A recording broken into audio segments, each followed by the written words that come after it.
ঢাকা 17 আসনেও নির্বাচন করবেন তারেক রহমান। মনোনয়নপত্র সংগ্রহ দেশকে অস্থির করে ভোট বানচালে অপচেষ্টা দেখছেন মির্জা ফখরুল। সতর্ক থাকার আহ্বান। এনসিপি ও এলডিপিকে নিয়ে 10 দলীয় জোট জামায়াতের। আধিপত্যবাদী শক্তি থেকে বাঁচতে সিদ্ধান্তও জানালেন নাহিদ। যোগ না দেওয়ার ঘোষণার সাবেক উপদেষ্টা মাহফুজের। নির্বাচন করতে চাইলে আগে হাদি হত্যার বিচার দাবি ইনকিলাব মঞ্চের। শাহবাগ সহ বিভিন্ন স্থানে সড়ক অবরোধ করে বিক্ষোভ। এ সরকারের আমলেই ন্যায় বিচারের প্রতিশ্রুতি। ভারতের সংখ্যালঘুদের ওপর সহিংসতায় ঢাকার উদ্বেগ। জড়িতদের বিরুদ্ধে ব্যবস্থা নেওয়ার আহ্বান। বাংলাদেশ বিরোধী মতামত প্রতিষ্ঠার চেষ্টা দেখছে পররাষ্ট্র মন্ত্রণালয়। এবং দিনে দুপুরে সিরাজগঞ্জে কলেজ শিক্ষার্থীকে কুপিয়ে হত্যা। পূর্ব বিরোধের জেরে হত্যা ধারণা পুলিশের। আটক 3।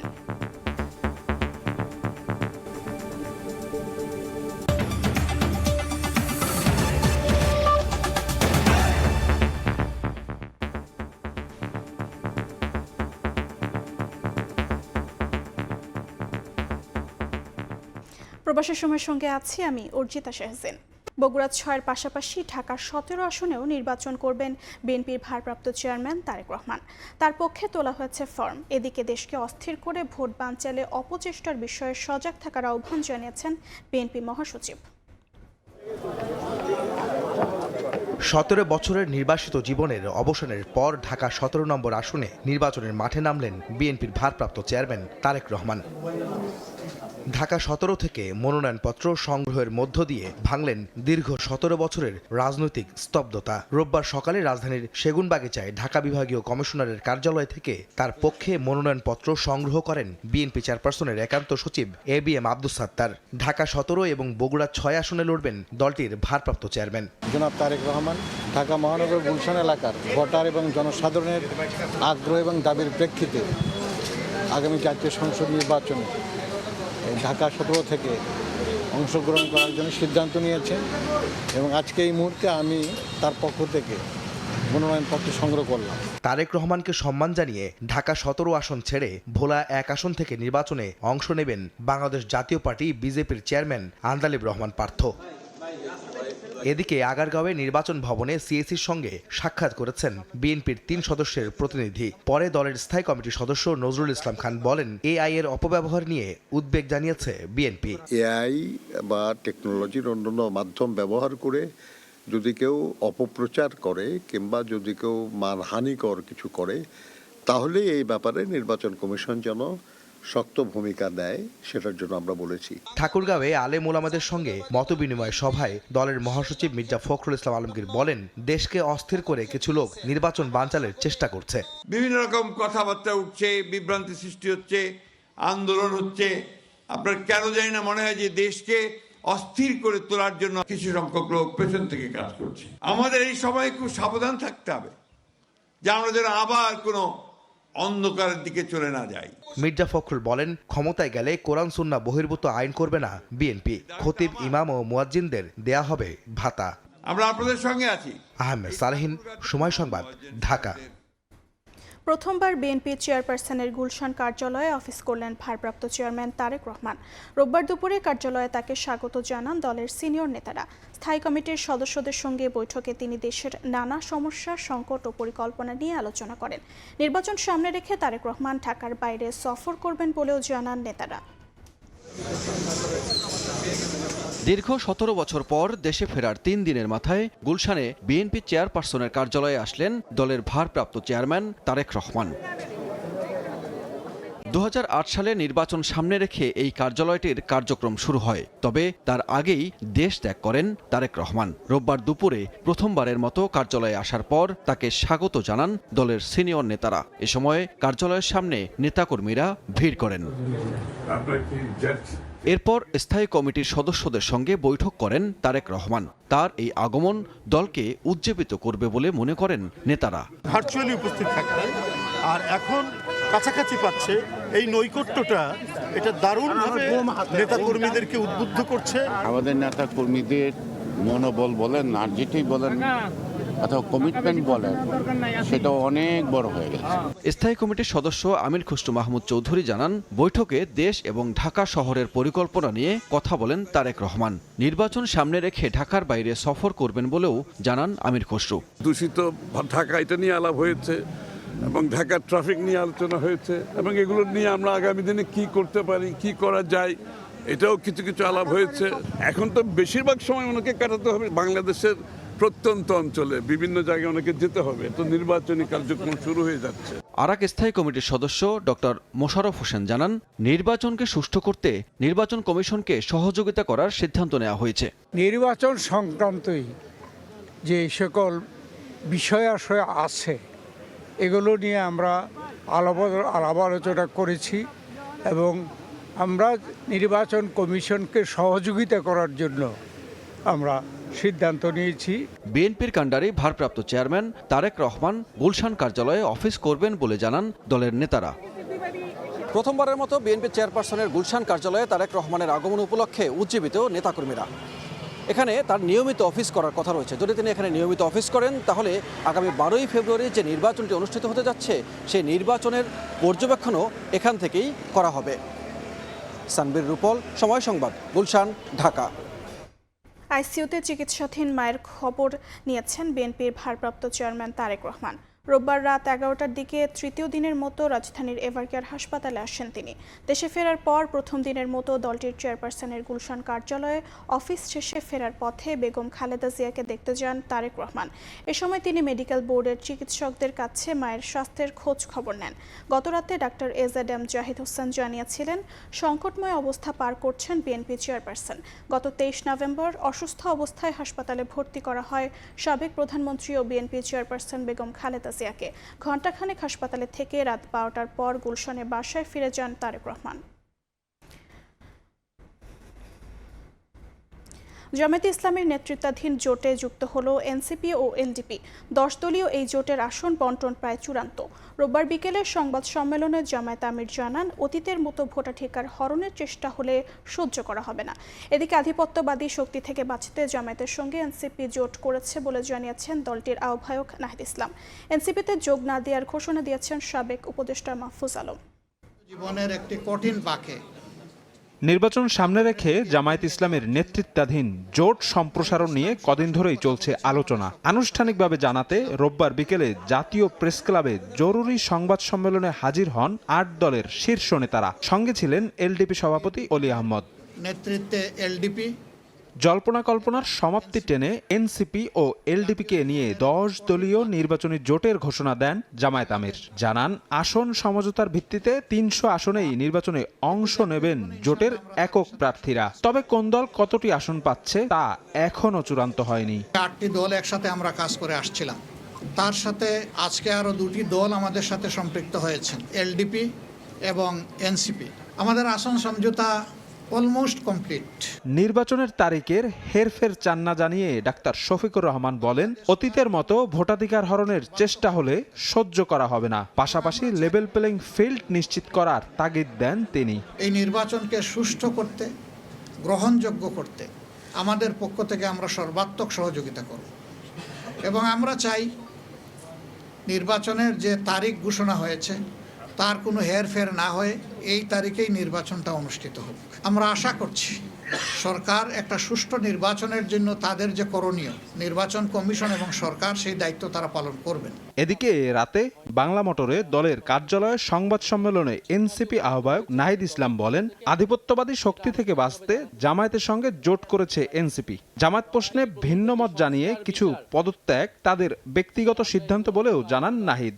আধিপত্যবাদী কোনো শক্তি আমাদের এই গণঅভ্যুত্থান পরবর্তী অগ্রযাত্রাকে ঠেকাতে না পারে, সেজন্য আমাদের বৃহত্তর ঐক্য প্রয়োজন। সেই তাগিদ থেকেই জাতীয় নাগরিক পার্টি এনসিপি এবং এই সমমনা 8 দলের সাথে আমরা একত্রে নির্বাচনে অংশগ্রহণ করব বলে আমরা সিদ্ধান্ত নিয়েছি। এর আগে জামায়াতের সঙ্গে জোট ইস্যুতে ভিন্নমত প্রকাশ করে এনসিপিকে চিঠি দেন 30 নেতা। পদত্যাগের ঘোষণা দেন ডাক্তার তাসনিম জারা ও তাসনুবা জাবিন। এদিকে এনসিপিতে যোগ না দেওয়ার ঘোষণা দিয়েছেন সাবেক উপদেষ্টা মাহফুজ আলম। সন্ধ্যায় ফেসবুক পোস্টে তিনি জানান, জামায়াত এনসিপি জোটের প্রার্থী হওয়ার চেয়ে দীর্ঘমেয়াদী অবস্থান ধরে রাখা বেশি গুরুত্বপূর্ণ। শফিক মুন্সি, সময় সংবাদ, ঢাকা। জাতীয় নির্বাচনে প্রার্থীদের মনোনয়নপত্র জমা দেওয়ার শেষ দিন সোমবার। শেষ সময় জেলায় জেলায় মনোনয়নপত্র সংগ্রহ ও জমাদানে ব্যস্ত সময় পার করছেন বিভিন্ন রাজনৈতিক দলের প্রার্থীরা। নেতাকর্মীরা সঙ্গে নিয়ে উৎসবমুখর পরিবেশে ভিড় করছেন জেলা নির্বাচন কার্যালয়ে। জাতীয় নির্বাচনে অংশ নিতে তোড়জোড় বিভিন্ন রাজনৈতিক দলে। মনোনয়নপত্র জমা দেওয়ার শেষ দিন 29 ডিসেম্বর হওয়ায় জেলায় জেলায় প্রার্থীদের ব্যস্ততার তুঙ্গে। রোববার দুপুরে দলীয় নেতাকর্মীদের সঙ্গে নিয়ে নির্বাচন অফিসে যান বিএনপির ভারপ্রাপ্ত চেয়ারম্যান তারেক রহমানের সাবেক একান্ত সচিব মিয়া নুরউদ্দিন আহমেদ অপু।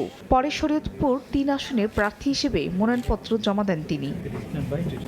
দিনভর নোয়াখালী 2 আসনে বিএনপি চেয়ারপারসনের উপদেষ্টা জয়নুল আবেদিন ফারুক, চট্টগ্রাম 5 আসনের জন্য বিএনপির সাংগঠনিক সম্পাদক মীর মোহাম্মদ হেলাল উদ্দিন, নেত্রকোনা 1 আসনে দলটির আইন বিষয়ক সম্পাদক ব্যারিস্টার কায়সার কামাল, চাঁদপুর 3 আসনে প্রবাসী কল্যাণ বিষয়ক সম্পাদক শেখ ফরিদ আহমেদ মানিক, পটুয়াখালী 1 আসনে নির্বাহী কমিটির ভাইস চেয়ারম্যান আলতাফ হোসেন চৌধুরী, ফরিদপুর 3-এ চৌধুরী নায়াব ইউসুফ, নাটোর 2 আসনে কেন্দ্রীয় নেতা রুহুল কুদ্দুস তালুকদার দুলু, কিশোরগঞ্জ 6 আসনে মোহাম্মদ শরীফুল আলম এবং রাজশাহী 1 আসনের জন্য শরীফুদ্দিন মনোনয়নপত্র জমা দেন।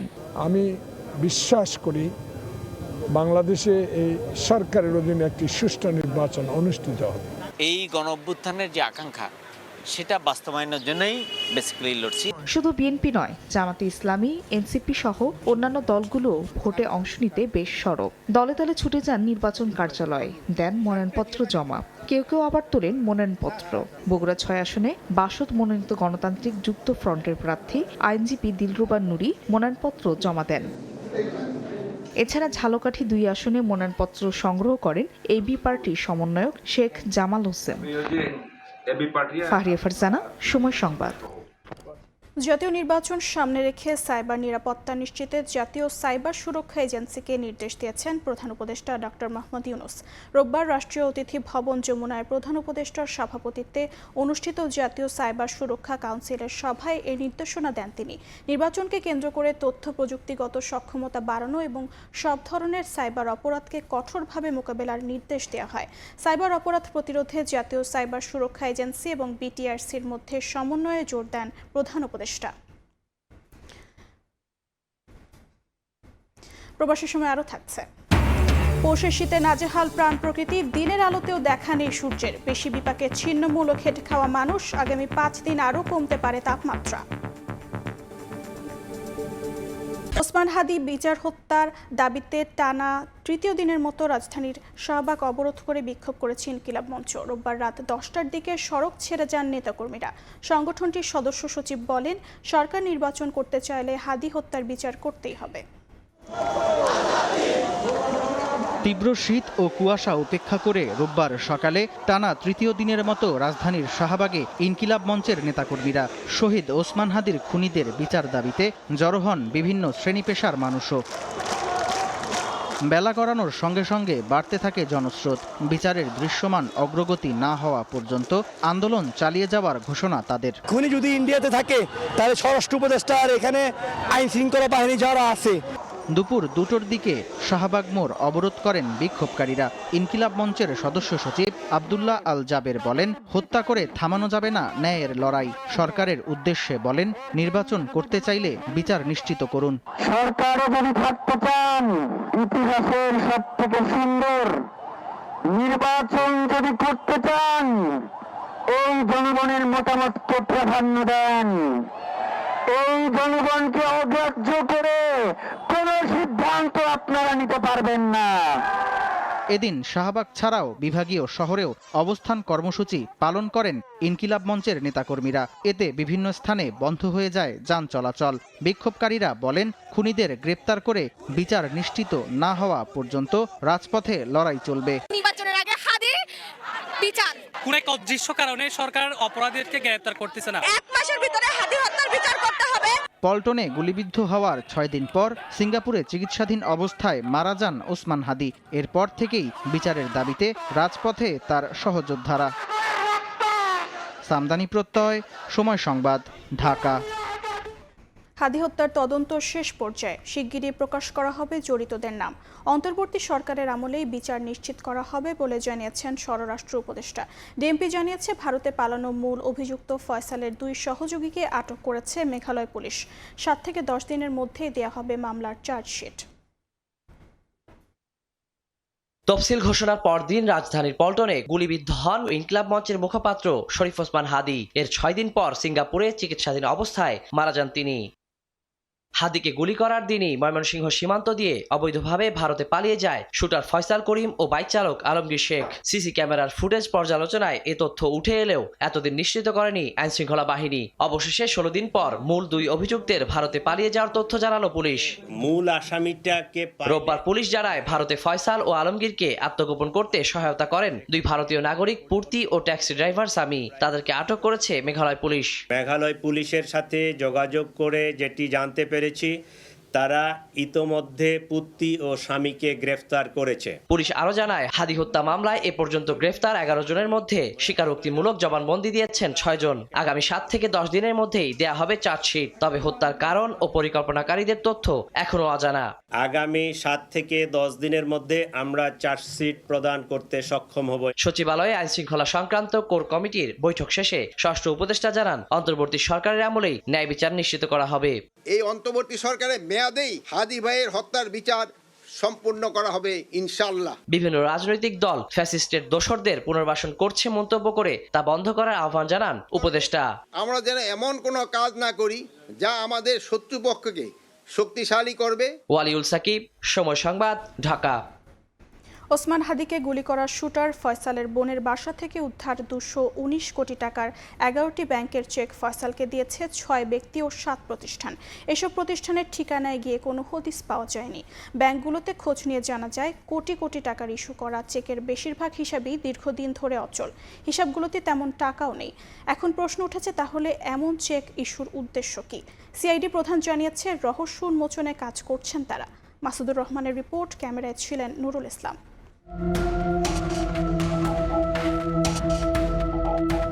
আমি কিছু বলতে পারছি না। ওসমান হাদিকে গুলির পরদিন র্যাবের হাতে আসা শুটার ফয়সালের বোনের আগারগাঁওয়ের বাসার পাশের বিল্ডিংয়ের ফুটেজ এটি, যেখানে দেখা যায় ফয়সাল তার মাকে নিয়ে বাসার নিচে পরিত্যক্ত স্থানে কিছু একটা খুঁজছে। পরে র্যাবের অভিযানে জানা যায়, পরিত্যক্ত সেই স্থান থেকে বেশ কয়েকটি গুলি পাওয়া যায়। এই একই ধরনের গুলি দিয়ে হত্যা করা হয় হাদিকে। ওই ফ্ল্যাট থেকে আরও মেলে কোটি কোটি টাকার চেক। ইনকিলাব মঞ্চের মুখপাত্র শরীফ ওসমান হাদিকে গুলি করা শুটার ফয়সালের বোনের এই বাসা থেকেই কোটি কোটি টাকার সেই চেকগুলো উদ্ধার করা আইন শৃঙ্খলা বাহিনী। ফয়সালকে কেন, কারা, কোন ব্যক্তি প্রতিষ্ঠান এই চেকগুলো দিয়েছিল, সেগুলোই আমরা খুঁজে বের করার চেষ্টা করব। Premier, Al Arafah, Prime, National, Dhaka bank সহ 11টি ব্যাংকের 38টি চেকের মধ্যে উত্তোলনযোগ্য চেক 32টি। টাকার অঙ্কে যা 218 কোটি 79 লাখ টাকা, যার মধ্যে সর্বনিম্ন 7 লাখ এবং সর্বোচ্চ 90 কোটির। চেকগুলোর তথ্য খুঁজতে ব্যাংকগুলোতে যায় সময় সংবাদ। সবচেয়ে বেশি 35 কোটির 10টি চেক প্রিমিয়ার ব্যাংক গুলশান শাখার। চেকের খবর শুনে আটকে ওঠেন ব্যবস্থাপক, জানান কোনো তথ্য নেই তার কাছে। আপনাদের ব্যাংকের কিছু বলতে পারছি না।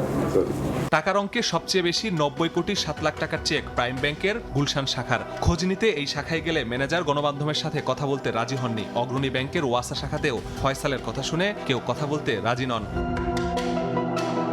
এরপরে আছে ন্যাশনাল ব্যাংকের 50 কোটির চেক। ব্যবস্থাপক ক্যামেরার সামনে কথা বলেননি, তবে তিনি জানান, চেক ইস্যুকারী ম্যাম ইম্প্যাক্স নামের প্রতিষ্ঠানের হিসাবটি অচল, সেখানে নেই কোনো টাকা। গভর্নমেন্ট কতদিন ধরে বন্ধ করতে যাক, অনেকদিন লেনদেন নাই।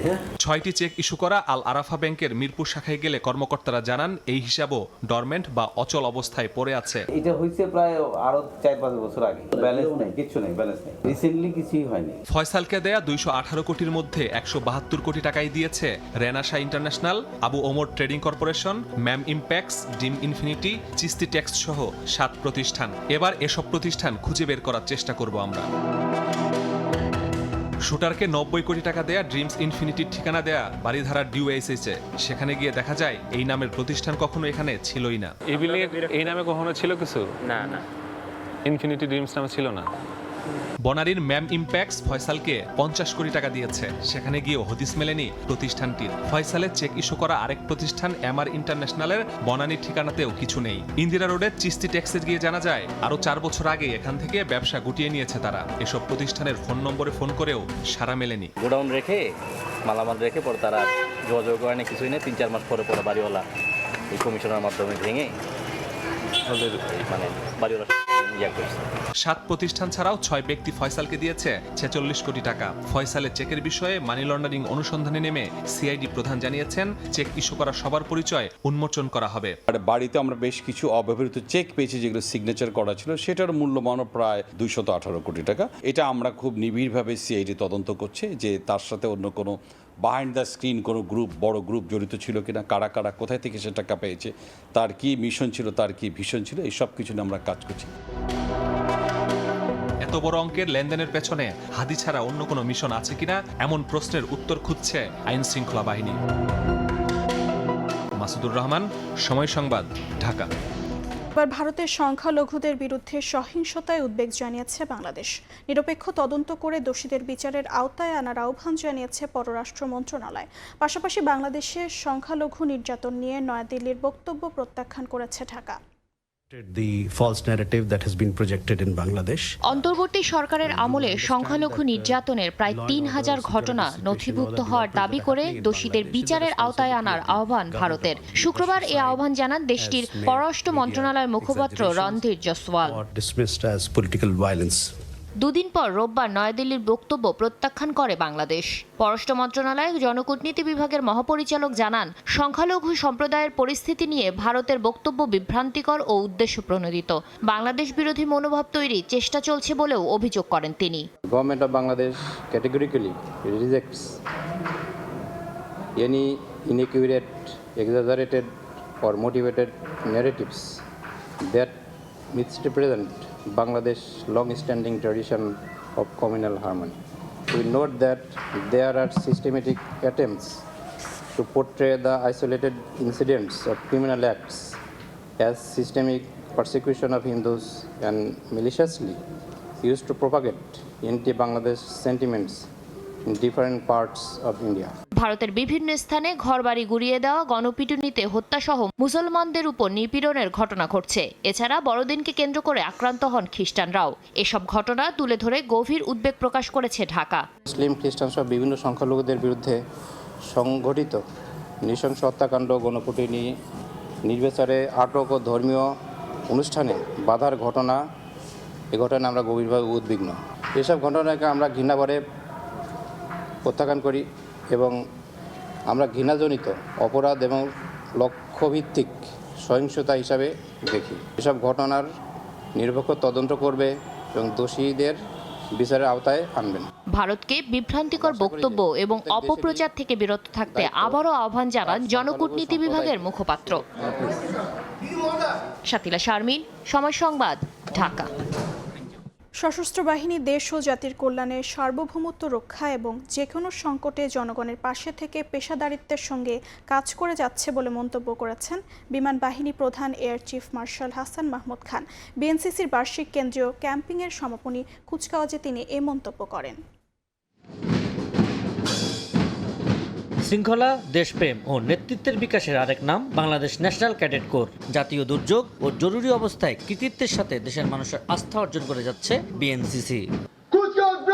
রোববার দুপুরে আশুলিয়ার বাইপাইলে বিএনসিসির ট্রেনিং একাডেমিতে ছিল বার্ষিক কেন্দ্রীয় ক্যাম্পিংয়ের সমাপনী কুচকাওয়াজ। এতে প্রধান অতিথি ছিলেন বিমান বাহিনী প্রধান Air Chief Marshal Hasan Mahmud Khan. ঢোল ও বাদ্যযন্ত্র বাজিয়ে রাঙিয়ে তোলা হয় অনুষ্ঠান স্থল। কুচকাওয়াজ শেষে ক্যাডেটদের মাঝে পুরস্কার বিতরণ করে সুশৃঙ্খল কার্যক্রমের প্রশংসা করেন বিমান বাহিনী প্রধান। বলেন, প্রশিক্ষণ ও দেশপ্রেমের মাধ্যমে দক্ষ নাগরিক হিসেবে দেশ গঠনে নেতৃত্ব দেবে এই ক্যাডেটরাই। বিএনসিসি দেশের বিভিন্ন প্রয়োজনে এবং দুর্যোগকালে মানুষের পাশে দাঁড়িয়েছে। জাতীয় জীবনের নানা গুরুত্বপূর্ণ মুহূর্তে বিএনসিসি ক্যাডেটদের স্বতঃস্ফূর্ত অংশগ্রহণ আজ দেশবাসীর আস্থা অর্জন করেছে। দেশের সার্বভৌমত্ব রক্ষায় এবং যে কোনো সংকটে জনগণের পাশে থেকে নিষ্ঠা ও পেশাদারিত্বের সঙ্গে কাজ করে যাচ্ছে বলেও মন্তব্য করেন হাসান মাহমুদ খান। বাংলাদেশ সশস্ত্র বাহিনী সবসময় দেশ ও জাতির সেবায় নিয়োজিত। আমাদের মূল দায়িত্ব দেশের সার্বভৌমত্ব রক্ষা করা এবং যে কোনো সংকটে জনগণের পাশে থাকা। সবশেষে মনোমুগ্ধকর ডিসপ্লে প্রদর্শনীর মধ্য দিয়ে শেষ হয় বিএনসিসির বার্ষিক ক্যাম্পিংয়ের সমাপনী কুচকাওয়াজ। আবু সাইদ নিশান, সময় সংবাদ, ঢাকা। মাধ্যমিকের সব শ্রেণীর শতভাগ বই পেতে শিক্ষার্থীদের জানুয়ারির মাঝামাঝি পর্যন্ত অপেক্ষা করতে হবে বলে জানিয়েছেন শিক্ষা উপদেষ্টা। তবে বছরের প্রথম দিনেই প্রাথমিক ও ইবতেদায়ীর শিক্ষার্থীরা সব বই পাবে বলে জানিয়েছেন প্রাথমিক ও গণশিক্ষা উপদেষ্টা। এনসিটিবিতে এক অনুষ্ঠানে নিম্নমানের বই নষ্ট করা সহ এই খাতে অব্যবস্থাপনার বিরুদ্ধে হুঁশিয়ারি দেন দুই উপদেষ্টা। প্রায় 1.5 যুগ ধরে বছরের প্রথম দিন শিক্ষার্থীদের হাতে কোটি কোটি নতুন পাঠ্য বই তুলে দিচ্ছে সরকার। নতুন বছর শুরু হতে বাকি আর মাত্র 3 দিন। তাই রোববার পাঠ্য বইয়ের অনলাইন সংস্করণ ওয়েবসাইটে উন্মুক্ত করে জাতীয় শিক্ষাক্রম ও পাঠ্যপুস্তক বোর্ড এনসিটিবি। জানানো হয় এবার প্রথম থেকে নবম শ্রেণী পর্যন্ত 30,52,55,154 কপি বই ছাপাচ্ছে সরকার। এর মধ্যে প্রাথমিক ও ইবতেদায়ী শিক্ষার্থীদের পাশাপাশি ষষ্ঠ ও নবম শ্রেণীর শিক্ষার্থীরা 1 জানুয়ারি শতভাগ বই পাবে। দুনিয়ার যে কোনো প্রান্ত থেকে বাংলাদেশের শিশুরা এই বইগুলো ব্যবহার করতে পারবে। ফলে আমি এই যে বিশাল কর্মযজ্ঞ আমরা করলাম, এটা প্রায় সফলভাবে সমাপ্ত হতে চলেছে। আর সপ্তম শ্রেণীর শিক্ষার্থীরা 70% এবং অষ্টম শ্রেণীর শিক্ষার্থীরা 60% বই পাবে বছরের প্রথম দিন। শিক্ষা কার্যক্রম আগামী বছর জানুয়ারি মাঝামাঝি থেকে শুরু করে তার আগে অলমোস্ট 100% বই সেগুলো পৌঁছে যাবে। আর গণমাধ্যমে প্রকাশিত সংবাদের ভিত্তিতে নিম্নমানের বেশ কিছু বই নষ্ট করা হয়েছে বলে জানান শিক্ষা উপদেষ্টা। যদি বলেন শাকির আহমেদ, সময় সংবাদ, ঢাকা। প্রবাসের সময় আরও থাকছে। বিরোধী দলের অংশগ্রহণ ছাড়াই মিয়ানমারে জাতীয় নির্বাচনের প্রথম দফার ভোট গ্রহণ। সুষ্ঠু ও নিরপেক্ষ হওয়ার দাবি জান্তা প্রধানের, বৈধতা নিয়ে শঙ্কা বিশ্লেষকদের। দেশের সুতাকল ধ্বংসের ডাম্পিং প্রাইসে বাংলাদেশে সুতা রফতানি করছেন ভারতের ব্যবসায়ীরা। এমন অভিযোগ তুলে সরকারের নীতি সহায়তা চেয়েছেন বিটিএমই এর সভাপতি। এরই মধ্যে ডাম্পিংয়ের প্রভাবে দেশের 50টি টেক্সটাইল মিল বন্ধ হয়ে গেছে বলে দাবি করেন তিনি। সুতা বাংলাদেশে ডাম্পিং হচ্ছে 30 সেন্ট মূল্য হ্রাস করে। ক্রমশই আমাদের মিলগুলো রুগ্ন হয়ে যাচ্ছে। গত 22 মাসে ইন্ডিয়া থেকে সুতা ইম্পোর্টের প্রবৃদ্ধি হার হয়েছে 137%। এটা অত্যন্ত দুঃখজনক। কেন? আমরা ক্রমশই কিন্তু আমাদের নির্ভরশীলতা বাড়িয়ে যাচ্ছি পার্শ্ববর্তী দেশের কাছে। রোববার রাজধানীতে বাংলাদেশ টেক্সটাইল মিল অ্যাসোসিয়েশন আয়োজিত মতবিনিময় সভায় এসব আশঙ্কার কথা জানান ব্যবসায়ীরা। আমাদের নির্ভরশীলতা এত অসম প্রতিযোগিতার কারণে দেশে ইতোমধ্যে 50টি স্পিনিং মিল বন্ধ ও প্রায় 2 লাখ শ্রমিক বেকার হয়েছেন বলেও দাবি বিটিএমই সভাপতির। এই পর্যন্ত আজ অবধি 50টা মিল বন্ধ হয়ে গেছে। এই কারখানাগুলো যদি বিনিয়োগের পরিমাণ আপনারা চিন্তা করেন 500 থেকে 700 কোটি টাকার কম নয়। 2 লক্ষ কর্মসংস্থান। এই যে বন্ধ হওয়া মিলগুলো যে আমরা পুনরায় চালু করব, এটাও খুব ডিফিকাল্ট। একাধিকবার আমাদের দেশে ভারত বিনা কারণে তুলা এক্সপোর্ট বন্ধ করে দিয়েছে। ক্ষতিগ্রস্ত হয়েছে আমরা। তো অল্টারনেটিভ তুলা আমরা কই পাবো? সেটা আনতে আমাদের 3 মাস সময় লাগে। তো আমার 3 মাস ফ্যাক্টরি বন্ধ থাকবে? বন্ধ ছিল। টেক্সটাইল খাত এখন আইসিইউতে আছে বলে মন্তব্য করেন বিটিএমই এর সাবেক সভাপতি মোহাম্মদ আলী খোকন। এ খাতকে বাঁচাতে হলে সরাসরি সরকারি পদক্ষেপের আহ্বান জানান তিনি। টোটাল আমরা যদি বাইরে থেকে সুতা নিই সেখানে ভ্যালুয়েশন 25 থেকে 30% হয়। আর আমরা যদি লোকাল সুতা ব্যবহার করি নিজের তুলা সুতা থেকে সেখানে 55 থেকে কোনো ক্ষেত্রে ভালো ফ্যাশন ডিজাইনের ক্ষেত্রে 60% ভ্যালুয়েশন হয়। সুতরাং আমরা মনে করি এই সেক্টরকে এই মুহূর্তে অক্সিজেন দিয়ে বাঁচানোর কিন্তু সময় আর এখন নেই। এই সেক্টরকে আমাদের সেক্টরটা অনেকটা আইসিইউতে চলে গেছে। এই সেক্টরটাকে বাঁচাতে হলে আপনাকে বিশাল বড় পদক্ষেপ নিতে। অনুষ্ঠানে খাতভিত্তিক সুনির্দিষ্ট নীতিমালা প্রণয়নের আহ্বান জানান বক্তারা। অতি সত্বর এই সেক্টরকে বাঁচাতে হলে। তোফাজ্জল হোসাইন, সময় সংবাদ, ঢাকা। অফডক ভিত্তিক এয়ার কার্গো সেবা চালু না থাকায় ঢাকা বিমানবন্দরে ব্যাহত হচ্ছে আমদানি রফতানি কার্যক্রম। এতে অতিরিক্ত সময় ও খরচ দুটোই বহন করতে বাধ্য হচ্ছেন উদ্যোক্তারা। এ অবস্থায় আকাশপথে পণ্য পরিবহনে হযরত শাহজালাল আন্তর্জাতিক বিমানবন্দরকে কেন্দ্র করে অফডক সুবিধার দাবি তুলে প্রধান উপদেষ্টার কার্যালয়ে চিঠি দিয়েছে বিজিএমইএ। MS আরেফিনের report. সাধারণত বন্দরের ওপর চাপ কমিয়ে আমদানি রপ্তানি কার্যক্রম দ্রুত ও সহজ করতে বন্দর এলাকার বাইরে যে স্থানে পণ্য লোড আনলোড কাস্টমস প্রক্রিয়া সম্পন্ন করা হয় তা ইনল্যান্ড কন্টেইনার ডিপো বা অফডক নামে পরিচিত। চট্টগ্রাম সমুদ্র বন্দরে এই সুবিধা থাকলেও নেই ঢাকা বিমানবন্দরে। হযরত শাহজালাল আন্তর্জাতিক বিমানবন্দরের কার্গো ভিলেজ অগ্নিকাণ্ডের পর এই ব্যবস্থা চালুর দাবি উঠেছে ব্যবসায়ী মহলে। কারণ আকাশপথে ঢাকায় আমদানি করা পণ্য সংশ্লিষ্টরা দ্রুত সরবরাহের উদ্যোগ নিলেও 2 মাসেও স্বাভাবিক হয়নি কার্যক্রম। রাস্তার ভিতরে যে পণ্যগুলো ফালানো হচ্ছে, কার মাল কে নিচ্ছে? বিমান অফিসাররা ফ্লাইট করতে অনেক সময় নিচ্ছে। বাংলাদেশের যে এয়ারপোর্ট কার্গো ফ্যাসিলিটি সেটি এমনিতেই অপ্রতুল। গেল 23 ডিসেম্বর প্রধান উপদেষ্টার কার্যালয়ে চিঠিও দিয়েছে বিজিএমইএ। শিল্প মালিকদের দাবি, বিমানবন্দরে কার্গো হ্যান্ডেলিংয়ের দায়িত্বে থাকা বিমান বাংলাদেশের সক্ষমতা সীমিত। এছাড়া প্রতিযোগী দেশগুলোর তুলনায় ঢাকা বিমানবন্দরে পণ্য পরিবহনে খরচও বেশি। এখন আসতে ধরেন 20টা, যখন এটা 40টা হয়ে যাবে তখন প্রতিযোগিতা চলে আসবে, কে কত বেশি সার্ভিস চার্জ কমাইয়ে নেবে। একটু কেয়ারফুল হতে হবে, এগুলা অন দ্য ওয়ে যেন এগুলা চুরি না হয়, কারণ এগুলো তো কন্টেইনারে আসবে না। দ্বিপাক্ষিক বাণিজ্যে জটিলতা কমাতে বাংলাদেশেও দুবাই, সিঙ্গাপুর, ভারতের মতো অফডক ভিত্তিক এয়ার কার্গো সেবা দ্রুত চালুর পরামর্শ অর্থনীতিবিদদের। পণ্যগুলো যাতে ওঠানো নামানোর ব্যবস্থা করা যায় সেটির একটি উদ্যোগ দ্রুততর সময় নিতে পারেন সরকার। এনবিআর এর তথ্য 2024-25 অর্থ বছরে $6,500 কোটি পণ্য আমদানি করেছে বাংলাদেশ। MS আরেফিন, সময় সংবাদ, ঢাকা। রাজধানী সহ সারা দেশে জেঁকে বসেছে শীত। ঘন কুয়াশা ও হিমেল হাওয়ায় বিপর্যস্ত প্রাণ প্রকৃতি। শীতের তীব্রতায় সবচেয়ে বেশি ভোগান্তিতে ছিন্নমূল ও নিম্ন আয়ের মানুষ। রোববার দেশের সর্বনিম্ন তাপমাত্রা রেকর্ড করা হয় কিশোরগঞ্জের নিকলিতে 9.8 ডিগ্রি সেলসিয়াস। পৌষের দ্বিতীয় সপ্তাহে ঘর থেকে বের হয়ে আচমকা হিম বাতাসের ধাক্কা, কুয়াশায় আচ্ছন্ন গোটা রাজধানী, নেই সূর্যের দেখা। আবহাওয়ার এমন পরিবর্তনে ছন্দ হারিয়েছে নগর জীবনেও। বৈরী আবহাওয়ায় বিপর্যস্ত খেটে খাওয়া মানুষ। অবশ্যই কষ্ট হচ্ছে, মানে শীত তুলনামূলক অনেকটা বেশি। কাপড় নাই, আমরা জ্যাকেট নাই, খুব কষ্ট করে আমরা কাজ করতে থাকি। ম্যাচ থাকি তো অনেক সময় রান্নাবান্না করা লাগে, রান্নাবান্না করে খেয়ে আসা লাগে। শীতের সময় এমন শীত কুয়াশা অনেক, তারপর ঠান্ডা বাতাস আছে অনেক। যাদের ইনকাম একটু ভালো তারা সুন্দর পোশাক টোশাক পরে শীতটা মোকাবিলা করতে পারছে, কিন্তু যারা দরিদ্র মানুষ তাদের অনেক কষ্ট হচ্ছে। আবহাওয়া অধিদপ্তর বলছে ভারতের উত্তরপ্রদেশ থেকে আসা হিমবাহে দিন ও রাতের তাপমাত্রা কাছাকাছি চলে আসায় ঘন কুয়াশা থাকবে আরও 3 থেকে 4 দিন। প্রথম দিকে দিল্লি উত্তরপ্রদেশের দিক ছিল, এটা গ্র্যাজুয়ালি আপনার পূর্ব দিকে ধাবিত হয়ে এটা আপনার 23-24 তারিখ থেকে বাংলাদেশে প্রবেশ করা শুরু করে। এটা আগামী আরও 3-4 দিন এটা কন্টিনিউ করবে।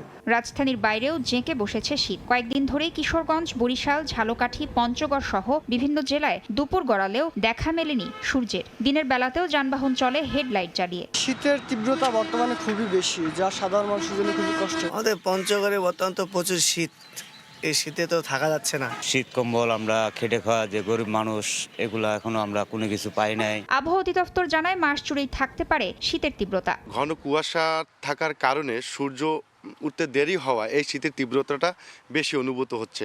শীতের দাপটে হাসপাতালে বেড়েছে নিউমোনিয়া, ডায়রিয়া সহ নানা ঠান্ডাজনিত রোগের প্রকোপ। তাসনিয়া নিশাত, মিম, সময় সংবাদ। দেশের বাইরের খবর। বিরোধী দলের অংশগ্রহণ ছাড়াই মিয়ানমারের জাতীয় নির্বাচনের প্রথম দফার ভোট গ্রহণ। 3 ধাপে অনুষ্ঠিত হবে এবারের ভোট। দ্বিতীয় ধাপের ভোট হবে 11 জানুয়ারি। 25 জানুয়ারি তৃতীয় ধাপের ভোটের পর ফল ঘোষণা করা হবে। তবে সংঘাতের কারণে বহু এলাকায় ভোট গ্রহণ হচ্ছে না। সুষ্ঠু ও নিরপেক্ষ ভোট হচ্ছে বলে দাবি করেছে জান্তা প্রধান। আর নির্বাচনের বৈধতা নিয়ে শঙ্কা প্রকাশ করেছেন বিশ্লেষকরা।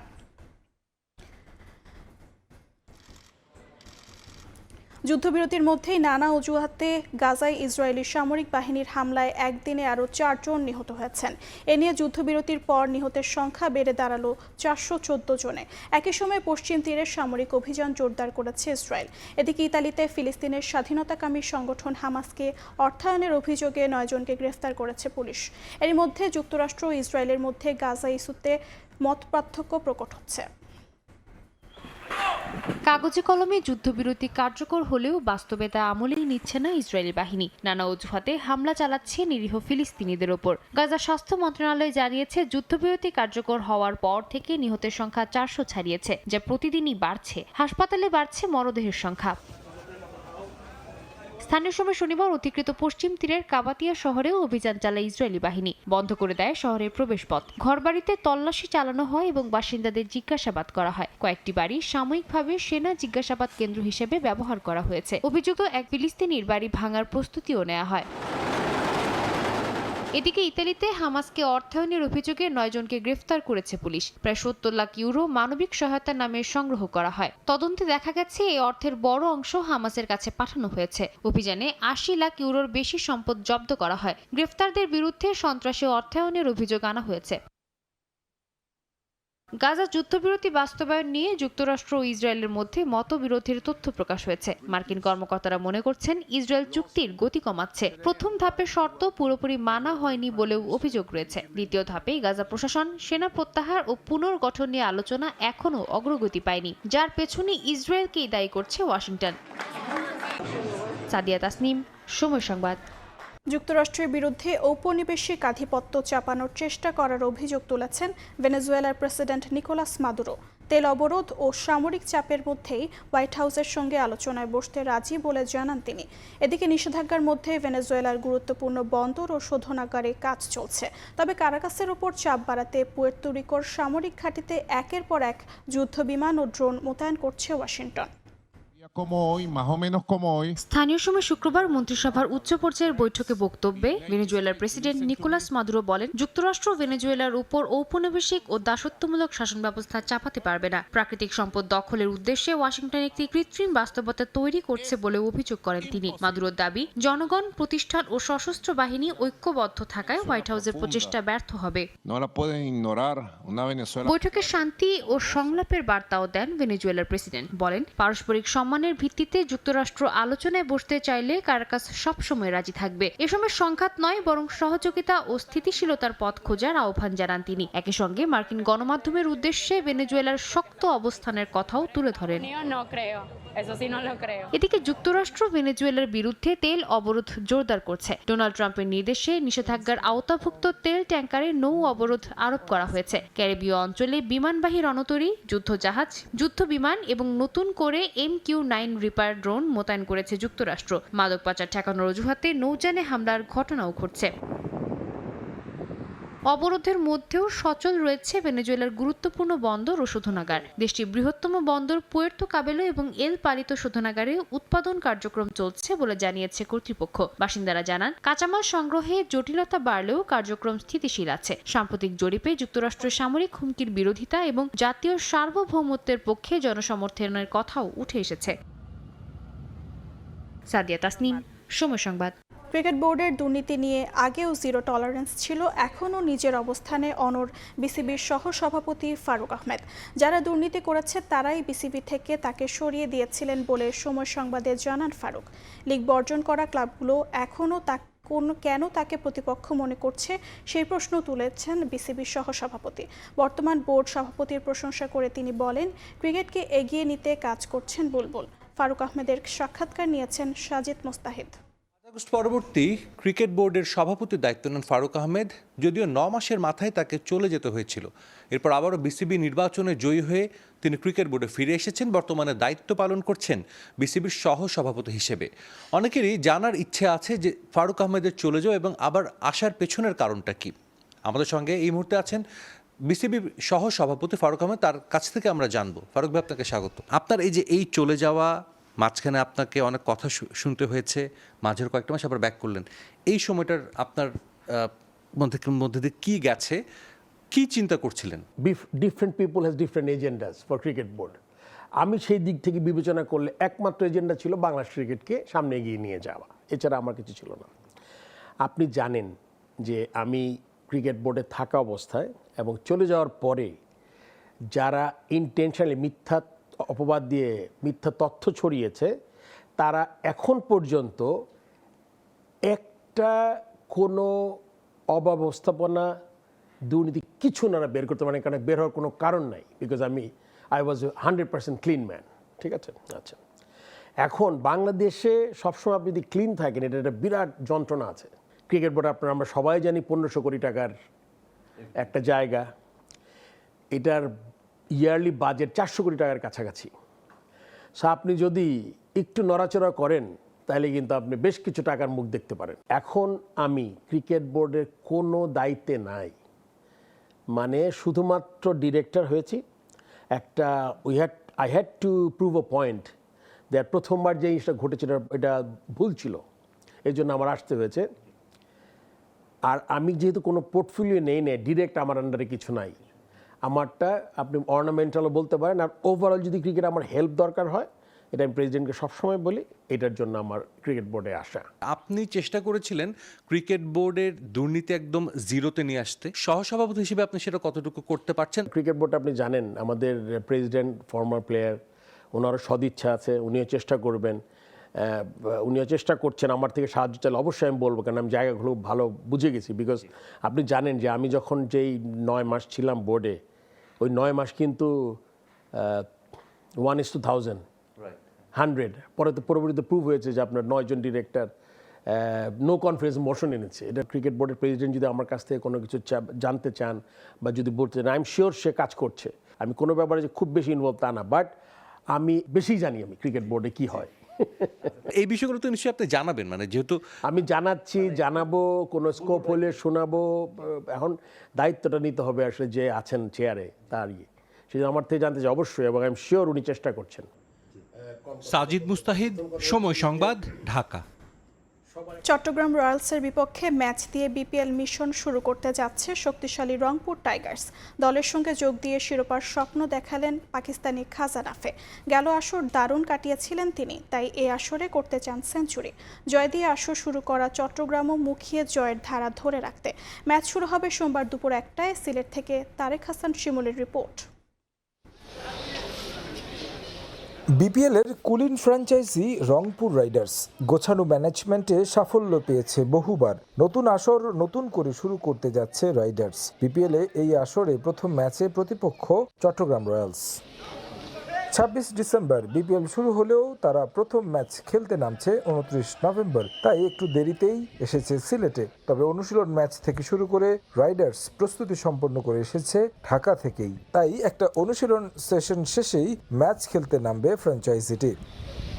এ আসরে কাটার মাস্টার মোস্তাফিজকে দলে ভিড়িয়েছে রংপুর। আইএল টি20 খেলে প্রথম ম্যাচের আগেই ফিরেছেন রংপুর শিবিরে। কোচ মাহবুব আলী জ্যাকের হঠাৎ প্রয়াণ আহত করেছে বাঁহাতি পেসারকে, তবে সব ভুলে মাঠে নামতে হবে। রাইডার্স পেস ইউনিটে আরেক তারকা নাহিদ রানা, আকিফ জাভেদ, ফাহিম আশরাফ বিপিএলে পরীক্ষিত।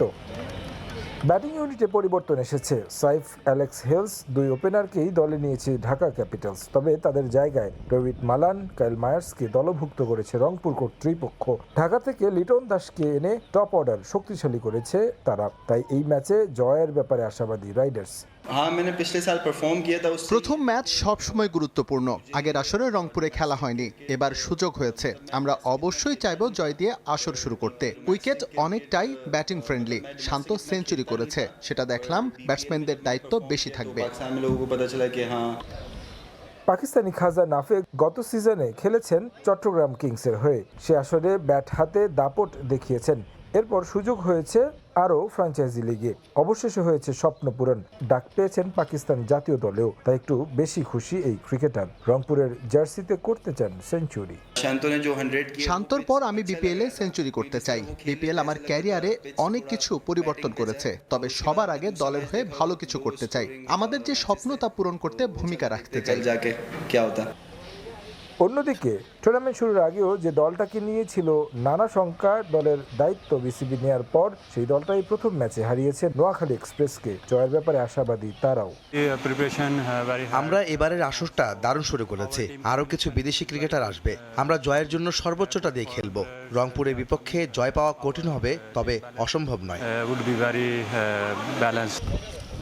যদিও এদিন অনুশীলনের সময় মাথায় হালকা চোট পেয়েছিলেন চট্টগ্রাম পেসার শরীফুল ইসলাম, তবে তা ঘোরতর নয়, তাই ম্যাচ খেলতে সমস্যা হওয়ার কথা নয় এই পেসারের।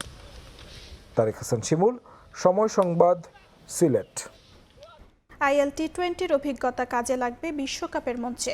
নিজের সেরাটা দিয়েই চেষ্টা করবেন দলের জন্য পারফর্ম করতে।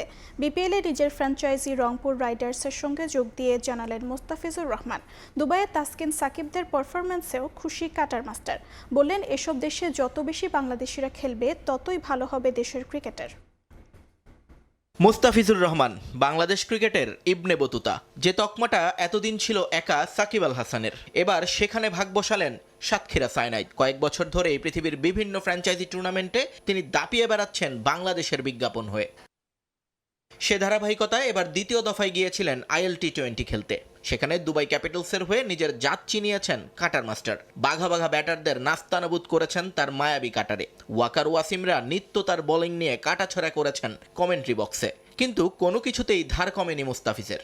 8 ম্যাচে 15 উইকেট নিয়ে ছেড়ে এসেছেন দুবাই ক্যাপিটালসকে, যা ছিল আসরের দ্বিতীয় সেরা বোলিং পারফরম্যান্স। 25শে ডিসেম্বর বড়দিনে সতীর্থ তাসকিন আহমেদকে নিয়ে দেশে ফিরে আসেন মুস্তাফিজ। এরপর বিপিএলে রংপুর রাইডার্সের যোগ দেওয়ার কথা থাকলেও বিশ্রামে ছিলেন তিনি। অবশেষে রোববার নিজেদের প্রথম ম্যাচের আগেই রাইডার শিবিরে যোগ দিলেন ফিজ। পরিবার সমেত এলেন সিলেটে। তাসকিন সাকিবকে নিয়ে দুবাই মাতিয়ে উচ্ছ্বসিত কাটার মাস্টার জানালেন, IL-T20-র অভিজ্ঞতা কাজে লাগবে বিপিএল এবং T20 বিশ্বকাপেও। সবাই থাকলে তো আমাদের ন্যাশনাল টিমের প্লেয়ার 2-3 জন কেন, সবসময় বেশি প্লেয়ার থাকলে তো ভালোই লাগে। বিমানবন্দর থেকে সরাসরি সিলেট আন্তর্জাতিক ক্রিকেট স্টেডিয়ামে চলে আসেন Mustafizur Rahman. Head coach Mickey আর্থারের কাছ থেকে বুঝে নেন তাকে নিয়ে দলের পরিকল্পনা। পরে নেটে নিজেকে ঝালিয়ে নেন ফিজ।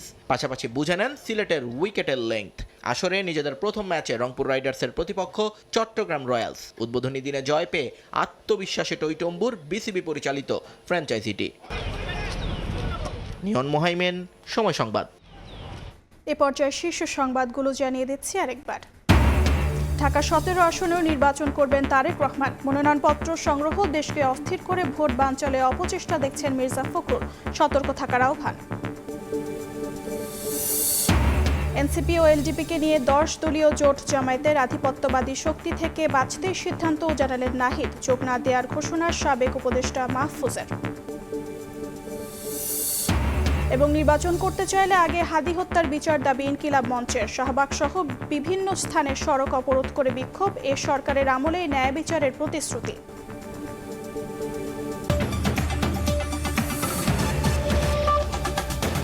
এ ছিল প্রবাসের সময়। সঙ্গে থাকুন সময়।